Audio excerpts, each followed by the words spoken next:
Ave María Purísima, sin pecado concebida. Vamos a pedirle al Señor su palabra para que en esta palabra compartamos este momento de reflexión sobre la esperanza en este año jubilar.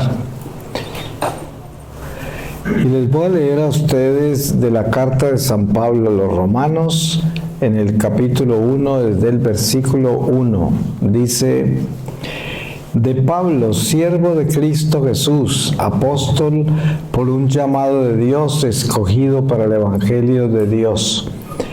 Esta buena nueva anunciada de antemano por sus profetas en las Santas Escrituras se refiere a su Hijo que nació de la descendencia de David según la carne, y que al resucitar de entre los muertos por obra del Espíritu Santo ha sido designado Hijo de Dios, revestido de su poder, de él Cristo Jesús nuestro Señor.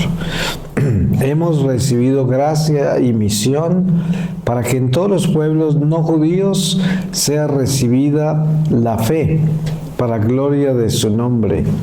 A estos pueblos pertenecen ustedes, elegidos de Cristo Jesús, que están en Roma, a quienes Dios ama y ha llamado y consagrado.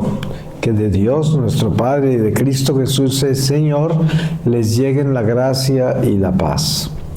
Ante todo doy gracias a Dios por medio de Cristo Jesús por todos ustedes, pues su fe es alabada en el mundo entero. Dios sabe que lo recuerdo constantemente en mis oraciones mientras les rindo ese culto espiritual que es trabajar por la buena nueva de su Hijo.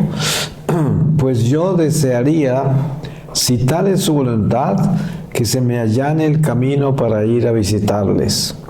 Tengo muchas ganas de verlos para comunicarles algún don espiritual que los fortalezca. Y al compartir nuestra fe, nos animaremos mutuamente. Palabra de Dios. Pues pienso que esta es una gracia de Dios, precisamente que nos dé esta palabra, nos animaremos mutuamente. Precisamente lo que estamos haciendo aquí nosotros es animándonos mutuamente, porque nosotros somos el pueblo de la esperanza, porque en nosotros está depositada la gracia santificante de la misión por la salvación de las almas. Para eso nacimos, fuimos creados para eso. Hemos sido enviados para eso, y nuestra vida diaria, cada paso que damos cuando somos verdaderos católicos, es una vida de reparación eucarística. O sea que nosotros somos la esperanza. Y cuando el Papa Francisco decidió llamar este jubileo el Peregrinos de la Esperanza, pues estamos pasando, y ahora peor todavía, por un momento en el mundo muy triste, muy oscuro, de guerras. Siempre han habido guerras, siempre han habido conflictos en el mundo, pero hay momentos en que se encrudecen las cosas y se ponen muy graves. Y entonces este nombre de fortaleza, que es la esperanza, que es una verdad teologal también, es parte de la fuerza espiritual que la Iglesia lleva, porque la esperanza en la Iglesia siempre ha sido una bandera, es una columna: fe, esperanza y caridad. Y esto es parte de un edificio espiritual en el cual estamos construidos en nuestra fe. La esperanza es para nosotros el fruto de la fe. La esperanza es el fruto del amor. La esperanza es el fruto de la paz. La esperanza es el fruto de la batalla, el fruto de la victoria, de cuando la palabra dice que sembraron con lágrimas, pero vienen cantando con las gavillas en la mano después de recoger la cosecha. Y esto precisamente es la esperanza. Y entonces, cuando nosotros entendemos que la vida nuestra no es simplemente una búsqueda de comodidades, de prosperidad económica, de éxito en el mundo, de afecto humano, de quién sabe cuántos alcances tenemos en los deseos terrenales. La esperanza nuestra, que es en Cristo, no está basada en cosas triviales y temporales. Ahora, cuando decimos eso, tampoco estamos quitándole los valores y la fuerza que tienen las cosas naturales, porque nosotros vivimos en un mundo natural, en un mundo material, y también somos llamados a vivir en él y administrarlo de acuerdo a lo que Dios nos confía a cada uno, porque la vida nuestra está en Dios cuando somos obedientes a Él, y por lo tanto todo está en un plan de Dios. Yo siempre he dicho, yo pienso que la fuente más grande de la paz es cuando entendemos que si yo le obedezco a Dios, estoy en un plan que ya está hecho. O sea, si yo le obedezco a Dios, mi vida ya está hecha, de principio a fin, porque yo soy un producto de su amor y Él me conoce desde antes de crearme, que es un misterio hablar así, pero es verdad. Entonces la paz viene cuando mi fe me eleva a un nivel en el cual yo creo que si yo camino con Dios, Dios tiene mi vida hecha. Y por lo tanto, lo que tengo que hacer es abandonarme en Él, confiar en Él y levantarme a ser bueno. Eso es. Porque el Espíritu Santo me va a impulsar y a llevarme donde tengo que ir. Es una promesa que Jesús hizo cuando describió el Paráclito, el Espíritu Santo, y decía: cuando Él venga, Él les va a enseñar dónde tienen que ir, qué tienen que hacer, que va a hablar por ustedes, va a estar con ustedes siempre. Esta es la descripción que Jesús hace del Espíritu Santo. Y entonces, cuando escuchamos a San Pablo decir, nosotros somos vasijas de barro que llevan el tesoro, que creo que es la descripción más hermosa que hay sobre quiénes somos nosotros, más precisa, porque ¿qué puede haber más frágil que una vasija de barro? Pero una vasija de barro que lleva el tesoro, que es el Espíritu Santo, la Eucaristía misma, Dios. Y teniendo eso claro, pero con la conciencia de que somos un pueblo escogido y de que nuestra vida está hecha en Dios, eso, a pesar de las vicisitudes de esta vida, de las pruebas, de los sufrimientos, de todo lo que tenemos que hacer en esta vida que envuelve tantas luchas, nada nos podrá quitar la paz. Como dice también San Pablo, ¿quién podrá separarnos del amor de Dios? Ni la guerra, ni el hambre, ni las persecuciones, nada nos podrá separar del amor de Dios. Y esta es la gracia de mantener la paz, que es la esperanza, que es uno saber que tiene una razón de vida, que tiene un sentido de vida, que la vida tiene sentido. Porque precisamente cuando la gente vive una vida meramente terrenal, carnal, cerebral, racional, pues es una vida tan limitada porque es prácticamente una vida animal y depende de las emociones, de los apetitos, depende de muchas cosas que son todas naturales. Y cuando esas cosas naturales fallan, entonces el hombre pierde la esperanza, pierde la fuerza, pierde el entusiasmo, hasta la vitalidad, hasta la salud la pierde. Y ese es el peligro de cuando uno se separa del Espíritu de la verdad, de Dios, porque pierde la vida. Es tan sencillo como eso. Cuando hablamos de gente que no cree en Dios, los ateos, cuando hablamos de gente que es creacionista, que vive adorando por ahí palos y piedras, el peligro que hay con eso es que cuando no estamos en el Espíritu de Dios, estamos afuera del Espíritu de Dios, y el ejemplo más perfecto de eso es este. Si usted saca un pescado del agua, ¿qué pasa? Pues el pescado se muere, ¿cierto? Porque salió de su elemento. Si usted saca cualquier criatura de Dios, ¿qué le pasa? Se muere porque salió de su elemento. Nadie puede subsistir afuera de Dios, porque es como un pescado afuera del agua. Es lo mismo, Dios es el agua, Dios es el oxígeno, Dios es la vida. ¿Quién puede sobrevivir afuera de ese oxígeno? Entonces, estas personas que no reciben a Dios, que no aceptan a Dios, que se separan de Dios, están muertas espiritualmente. Que es como yo estuve 33 años, como les conté antes. Y esta realidad, cuando está clara, entendemos entonces la esperanza, porque la esperanza viene de tener a Dios. Es de la única forma que tenemos esperanza. El que no tiene a Dios no tiene esperanza. Como dice Santa Teresa de Jesús, de Ávila, dice: el que tiene a Dios nada le falta, solo Dios basta. Y es que entender ese primer mandamiento es para nosotros vital, son los cimientos de nuestra fortaleza, el primer mandamiento. Yo siempre le digo a la gente en tiempos de Cuaresma, el mejor regalo que nos podemos dar es tener el catecismo en la mesa de noche y antes de acostarnos leer el primer mandamiento y hacerlo por la Cuaresma. Es muy lindo esto para que se impregne en nosotros lo más importante de nuestra vida. Es lo más importante, tener en cuenta quién es Dios, cómo es que vivimos en Dios, estar integrado totalmente en Él, porque cuando Dios nos revela el nombre por medio de Moisés, dice: mi nombre es Yahvé, yo soy.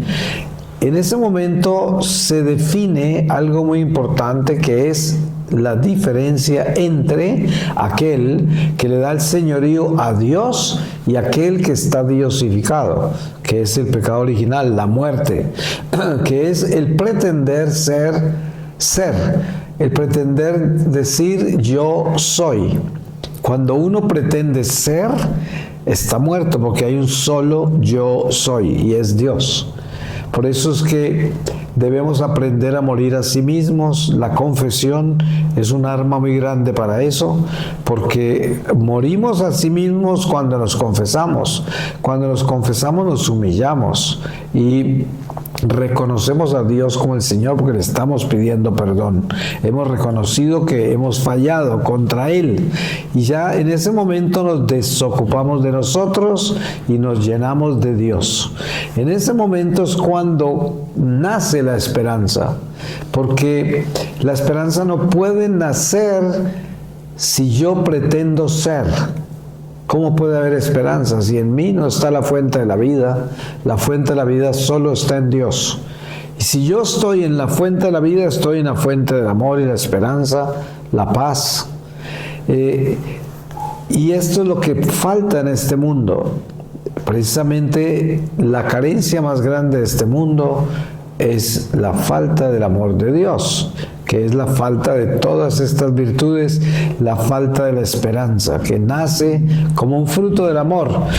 Pero al mismo tiempo nos damos cuenta, por ejemplo, de una virtud preciosa que es la gratitud. Sí, una persona que tiene esperanza es grata, es agradecida. Ustedes saben que no hay nadie más precioso que una persona agradecida. Es una persona que brilla porque tiene tanto amor, es humilde, aprecia todo lo que recibe, todo lo recibe como un don, como una gracia de Dios, y brilla en su amor, en su sencillez. Pero no hay nadie más feo que un ingrato. Sí, la ingratitud es horrible, es muy fea, porque la ingratitud es la ausencia total del amor, es la soberbia, es la vanidad, y es tantas cosas malas. Por eso este año es un don especial. La Iglesia siempre navega con nosotros por estas aguas turbias del mundo, y en medio de todas estas gracias que tiene la liturgia, las estaciones de la iglesia, y sobre todo en un año como esto, que son 25 años para llegar a este jubileo. En un año como este, la iglesia nos da este don de recibir las indulgencias plenarias. Mucha gente católica desperdicia estas oportunidades, hasta el punto de que hay muchos templos jubilares que no son visitados, donde la gente no está yendo a recibir esta bendición. Y sobre todo entender que las indulgencias plenarias son uno de los apoyos más grandes al purgatorio. Porque ¿cuántas veces vamos a recibir indulgencias plenarias para nuestra propia enmienda? Pues no, muy poco, porque solo necesita hacerla unas pocas veces, pero sí podemos hacerla todos los días por las almas de purgatorio, con la certeza de que cada que hacemos y ofrecemos las indulgencias plenarias por un alma que está sufriendo, esa alma sale del purgatorio. Ahora, nosotros no sabemos quién es. Uno puede ofrecer las indulgencias plenarias por los difuntos de su familia con nombre propio, está muy bien. Ahora, porque si esa persona por quien yo ofrezco las indulgencias está en el cielo, Dios sabe a quién darle esa gracia, porque cada uno de nosotros pertenecemos a un territorio de almas. Y son todas las almas que están en nuestra vida de una forma u otra. Que hay gente que parece uno que no le ha puesto mucho cuidado, pero ha estado en la vida de una persona, de una forma u otra. Esas almas nos pertenecen y nosotros les pertenecemos a ellas. Es como cuando usted va por la calle y lo cruzan muchas personas, y esas personas quizás no las vuelve a ver y nunca las ha visto antes. De todas maneras, el solo hecho de haber pasado por la presencia de esas personas y esas personas por nuestra presencia, esas almas nos pertenecen y nosotros les pertenecemos a ellas. Estamos unidos. Es una comunión del amor de Dios con las criaturas. Por eso es que Jesús resume el decálogo de la ley en 2 mandamientos. Y el segundo, que es el amor al prójimo, es una de las claves más importantes para nuestra santificación. Porque el primer mandamiento, que es Dios sobre todas las cosas, pues es el encuentro con el señorío al Creador, a Dios, que comienza con darle a Él todo, la gloria por siempre, pero después viene cómo se llega a vivir para Él y glorificarlo a Él todo el tiempo. Y la única forma de hacerlo es por medio del prójimo. Sí, porque nuestra dificultad más grande es aprender a amar al prójimo incondicionalmente, y especialmente ese prójimo que no conocemos, ese prójimo que es el extraño, ese prójimo que cruza nuestro camino todo el tiempo. Y muchas veces, sin darnos cuenta, ese prójimo que cruza nuestro camino son como peces que nadan por el lado, porque casi que ni los consideramos parte de la vida. Pasan y somos indiferentes a ese tráfico, a ese tránsito. Pero esos son desperdicios de nuestra salvación, porque si nosotros nos concientizamos del amor al prójimo, entonces nunca más los extraños que cruzan nuestro camino van a pasar como extraños, sino que van a pasar como seres humanos creados por Dios, a quienes yo les debo mi amor y mi bendición. ¿Sí? Quizás nunca podría hablar con ninguno de ellos. Hay veces que usted ve pasar una persona en un automóvil a toda velocidad, pero usted se mira con esa persona. Ya se vieron, ya se conectaron, ya están en el mismo radar, están ahí unidos, y fue un instante nada más, un momento. Pero lo importante es esto, que nosotros nos demos cuenta que como somos instrumentos de Dios, ese conectarse con la gente todo el tiempo es la responsabilidad de que cuando nosotros tengamos contacto con cualquier persona, que ese contacto sea de amor, que salga de nosotros solo amor, sin importar que sale del otro. Eso no tiene nada que ver porque estamos dando incondicionalmente y por lo tanto ese extraño que pasó yo lo vi con amor. No lo discriminé, no lo seleccioné, no fui indiferente a esa persona, sino que estuve presente en ese instante y presente con el amor de Dios.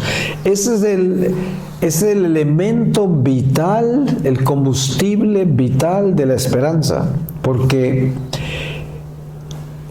el producto del amor, cuando amamos de verdad y estamos preocupados por estar conscientes de que yo tengo que tener paz en mi corazón, caridad y todo lo que me atraviesa mi camino, todas las personas las tengo que recibir con cariño, en ese momento empiezan a ser en mí una paz interior y empiezan a ser en mí la esperanza.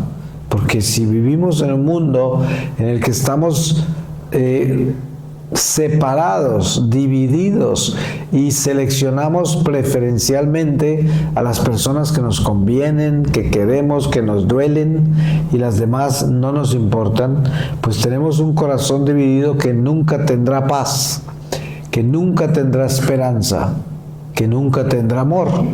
Porque Dios no selecciona personas, Él no discrimina, Él ama a todos. Ahora, sabemos que no podremos tener amistad con todos, no podremos estar cerca a todos, no todos podemos compartir la vida con todos.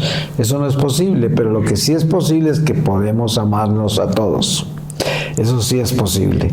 Y eso es lo que somos llamados a hacer, a dar ese amor.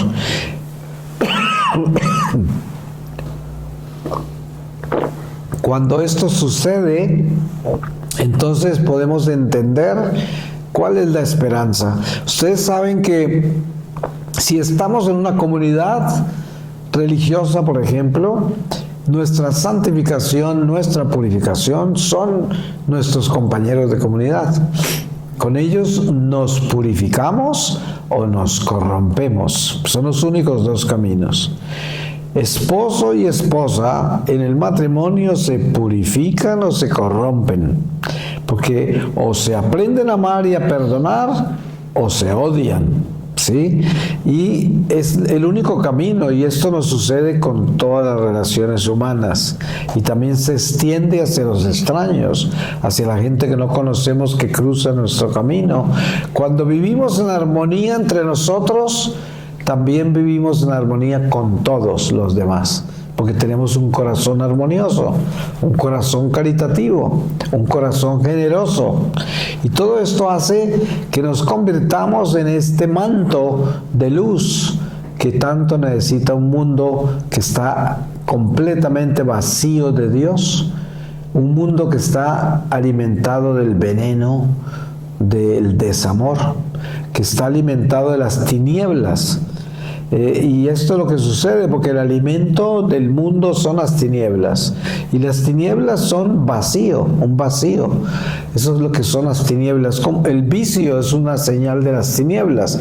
¿El vicio qué es? Es una emoción que quiere continuar emocionándose y por lo tanto necesita más de lo mismo, del mismo veneno, para que esa emoción se repita. Y así son todos los vicios, porque es muerte, sí, es muerte. En cambio, el amor no necesita estímulos, el amor no necesita repetirse, porque el amor es.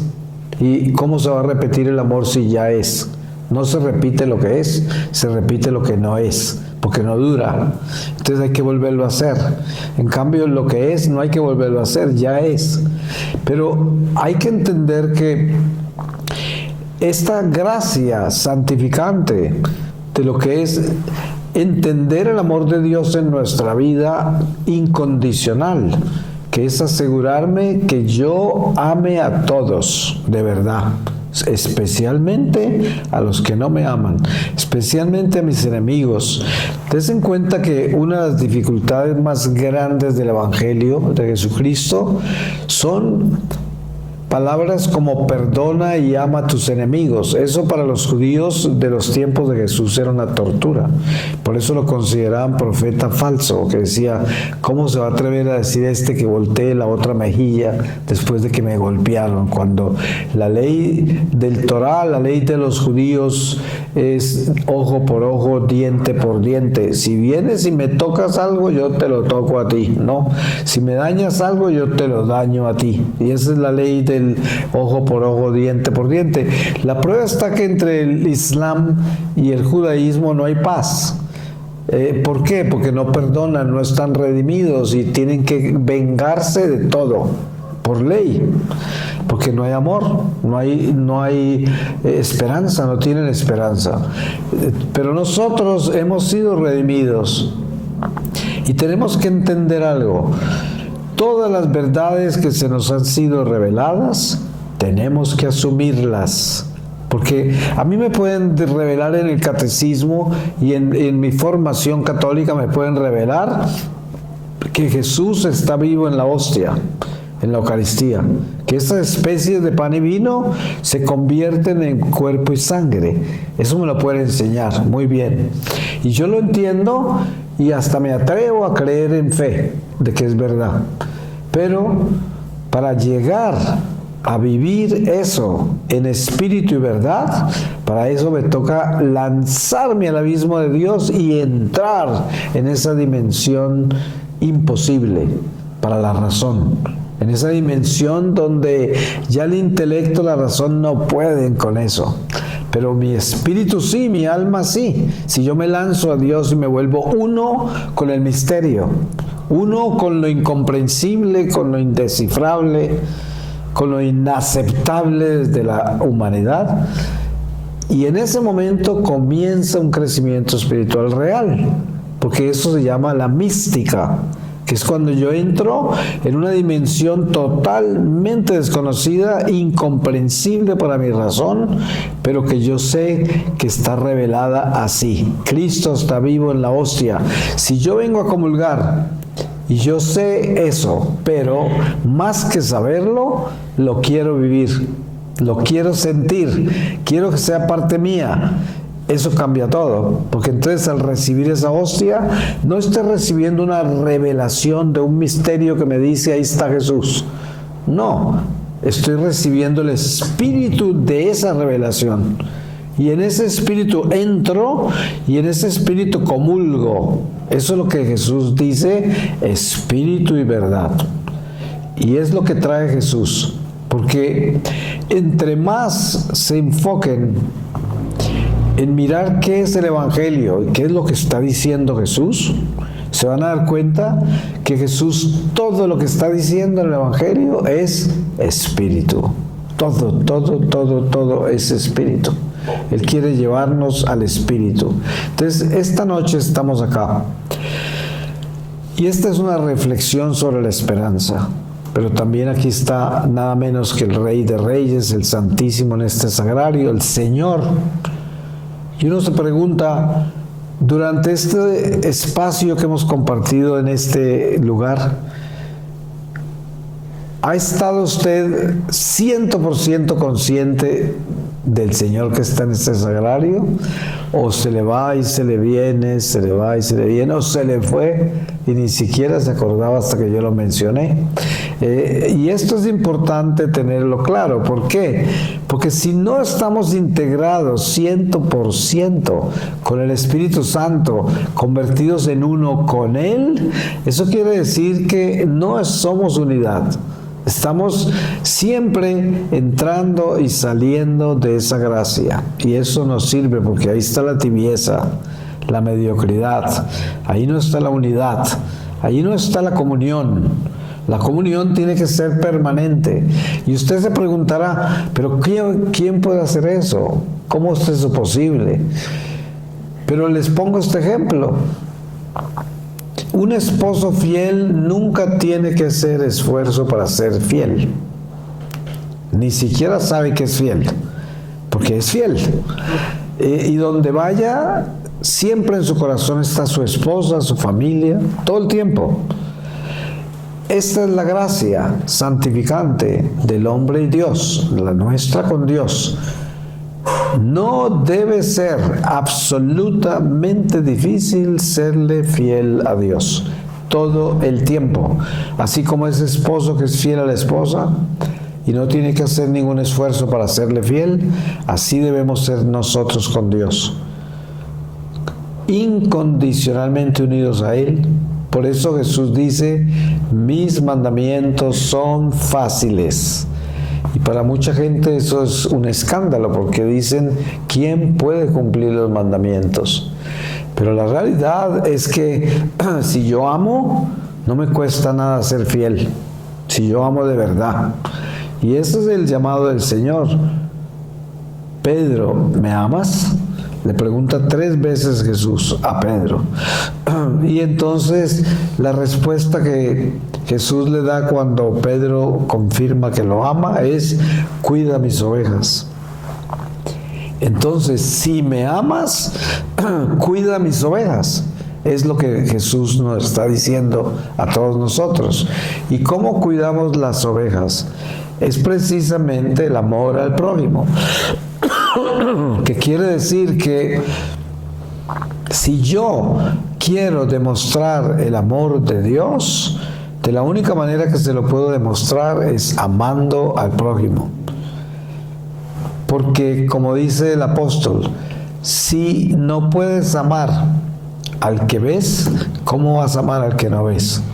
¿Sí? Entonces, el llamado nuestro es hacer esa práctica espiritual tan importante de asegurarnos que todas las personas son importantes en nuestra vida, todas. Hacer el esfuerzo de pensar, ¿será que todas estas personas que están en este salón, en este momento, en esta capilla, me importa a mí de que se salven? ¿Será que en mi corazón yo siento la necesidad de que todos los que estamos acá nos salvemos? Lo tengo sinceramente en mi corazón, porque a lo mejor ni lo he pensado, ni me importa, ni yo no podría concentrarme en todo eso, y la mayoría de esta gente ni la conozco, o quién sabe qué. Porque no estoy dentro de esa unión con el Espíritu Santo que busca la salvación de todos, de todos. Porque es muy fácil entrar en la ley de la religión, que es aquella que apacigua nuestra conciencia, que yo busco y oro, intercedo por aquellos que me duelen y me preocupan, y estoy pendiente sobre eso, y esa es mi religión. Pero el resto no existen. No existe la humanidad, no existe nadie más. No existe el preocuparme por quién murió en esa guerra, qué pasó acá, a quién tumbaron allá. Eso no existe. Yo estoy intercediendo por los que me duelen y me preocupan, y es mi gran llanto, mi gran preocupación, mi gran exclamación a Dios, mi gran súplica. Son esos que me duelen. Y no nos damos cuenta que esa actividad espiritual de oración, de religión, no es trascendente, porque nos hace personas egoístas, personas que están completamente seleccionando a quién ama y a quién no ama y a quién no le importa. Y todo esto, sin darnos cuenta, nos disminuye como personas espirituales, nos convierte en personas que viven solo por la ley y no por la fe, y nos vuelve fariseos, porque eso es lo que es. Si usted revisa su religión en este momento y se da cuenta que toda su religión está parada y enfocada solamente en lo que a usted le conviene y la gente que le duele y las cosas que más le preocupan, pero lo demás no existe, entonces dése cuenta que está muy mal, porque usted no está integrado a la unidad del Espíritu Santo. Y hay un ejemplo, miren. La Virgen de Fátima le enseñó a orar a los pastorcitos algunas oraciones. Entre esas hay una que rezamos en el rosario casi en todo el mundo hoy. que parte de la oración dice, lleva todas las almas al cielo, especialmente las más necesitadas de tu misericordia. Pero dice, lleva todas las almas al cielo. Y es una oración que vino del cielo. O sea, es Dios enseñándonos a orar a nosotros. El mensaje de la divina misericordia. Jesús enseñándonos a decirle a Él, Jesús, yo confío en ti. ¿Se imaginan? Dios mismo nos está enseñando a decirle a Él eso. Y así es la Virgen enseñándonos a nosotros a decir, lleva todas las almas al cielo, especialmente las más necesitadas de tu misericordia. Eso nos enseña lo que el Padre Celestial quiere para ayudarnos a ser uno con Él. Y de la única manera que podemos ser uno con Él y convertirnos en esperanza es cuando queremos que todos se salven. Por eso la esperanza comienza con estos pequeños ejercicios espirituales, como pensar en todas las personas que estamos acá en este momento.